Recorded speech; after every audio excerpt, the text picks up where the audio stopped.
Have you ever wished you could stop guessing and start investing with real confidence? Mutual funds offer a clear path for you to do just that. So let's get smart about your money. Section 1. Decoding your investments. What is a mutual fund? Have you ever wished you could stop guessing and start investing with real confidence? Mutual funds offer a clear path for you to do just that. A mutual fund is a large pool of money collected from many different people. Think of it like a community potluck where everyone chips in.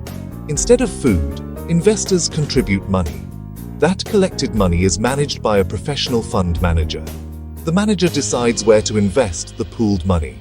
The goal is to grow the total value of the pot for everyone who contributed. It's a powerful, accessible way to invest without a fortune. Funds use the cash to buy a variety of assets, stocks, bonds, other securities. Buying into a fund gives you a small piece of a diversified portfolio. Diversification spreads risk across many investments. If one company underperforms, another might offset it. This provides stability and long-term growth. How do you own a piece of this investment pie? Your ownership is a unit, a share of the mutual fund. When you invest, you purchase units. The number of units you receive depends on how much you invest and the unit price at that time. If you invest more money, you get more units, a larger stake.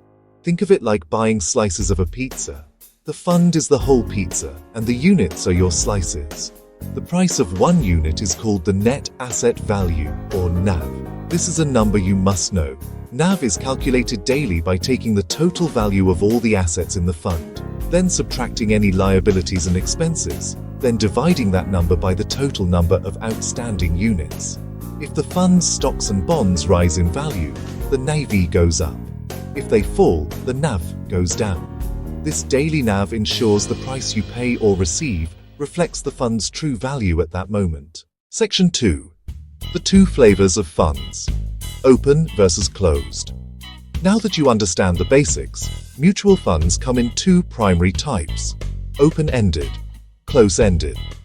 The main difference lies in how you can buy and sell their units and how many units are available. An open-ended fund is the most common type. It is open because it can continuously create new units for new investors who want to buy in. There is no limit to the number of units the fund can issue. When you decide to invest, the fund simply creates brand new units and sells them to you at the day's closing NAV. This structure offers tremendous flexibility for investors. When you want to sell your units in an open-ended fund, the process is just as straightforward. You sell your units directly back to the mutual fund company. The fund is obligated to buy them back from you at the NAV calculated at the end of that trading day. This means you can enter or exit the fund on any business day, making it a very liquid investment. For example, if you invest in the ABC Growth Fund, an open-ended scheme, you can purchase units on Monday and decide to sell them back to the ABC Fund Company on Wednesday, receiving Wednesday's NAV. This flexibility is ideal for investors who may need access to their money without delay. On the other hand, we have close-ended funds. These funds are closed because they issue a fixed, limited number of units. This happens only once, during an initial offering period, much like how a company first issues stock in an initial public offering, an IPO. After this initial sale, the fund does not create any new units. If you want to invest in a close-ended fund after its launch, you cannot buy new units directly from the fund company. Instead, you must purchase existing units from another investor who is willing to sell them. This creates a different kind of marketplace for these funds. Because you cannot sell your units back to the fund company on demand, close-ended fund units are traded on a stock exchange, just like individual stocks. You buy and sell them through a broker using a trading account. This means their price is determined not only by the NAV, but also by supply and demand in the open market. As a result, the market price of a close-ended fund unit can trade at a premium higher than its NAV, or a discount lower than its NAV. For instance, a close-ended infrastructure fund might trade on the exchange where you buy units from another investor at a price that might be slightly different from its calculated NAV for that day.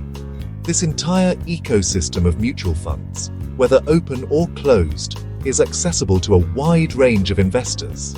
It's not just for the wealthy or for large corporations. Individuals like you and me can start investing, often with very small amounts of money through systematic investment plans, while institutions like pension funds, insurance companies, and corporate treasuries invest significant sums. This mix creates a deep, liquid market, regulated by the Securities and Exchange Board of India.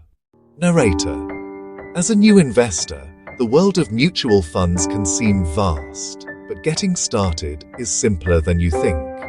Narrator. Your first and most important job is to choose a fund that aligns with your personal financial goals. Narrator. Are you saving for a down payment on a house in 5 years? Narrator. Or are you planning for a retirement that is 30 years away? Narrator.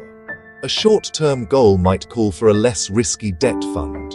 A long-term goal might allow you to consider an equity fund with higher growth potential. Narrator. Do not just pick a fund because it had high returns last year. You must read the fund's official documents to understand its objective.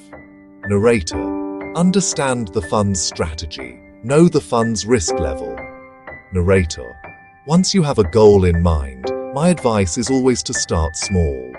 Many funds allow you to start a systematic investment plan with a very modest amount. Narrator. Invest a small fixed amount regularly, like every month. This helps you build discipline. Narrator. It also takes advantage of market fluctuations through rupee cost averaging. Narrator. Remain calm. Markets will always have ups and downs. It is their nature. Narrator. Choose a fund that matches your goals and invest consistently. Trust the process, let compounding work, and your future self will thank you.